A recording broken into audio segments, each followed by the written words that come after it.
well, we were not creating dangerous situations. So I was able to come up with visual style that allowed the audience to feel like they participating in the war. So the camera was handheld.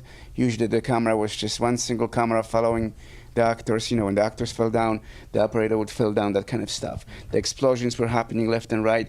So you had this immediacy of the war that frequently combat cameramen would not be able to convey, simply because they would not expose themselves to that kind of a danger. You're looking at documentary footage, and of course you understand intellectually how powerful the war was, but you're really not feeling emotionally what that war feels like. And then again, our recollection of periods, the 1890s, warm, 70s, fluorescent and ugly, that kind of stuff. So war is usually black and white, particularly the Second World War, but they just discovered recently a large library of George Stevens's color movies, and they were amazing. It's amazing to see war in color. And I did an interview a few years ago about the beauty of the war. Can war be beautiful? Well, intellectually it cannot be beautiful because we're all dying, people are dying and all that stuff, but visually it's a stunning experience. Explosions, blood, colors, and the grid, it's just really, really visually stimulating.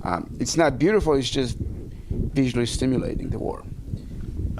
Couple of practical questions. What advice would you give these young cinematographers for using smoke?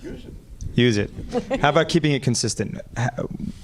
Depends what kind of movie you're making. If you're making a short little movie and you've got, you're cutting every 3-4 seconds, you have a smoke, it doesn't really matter. If you're making longer shots and the shots lasting minute and a half, then you have to keep the consistency, because halfway through we'll lose the smoke, right?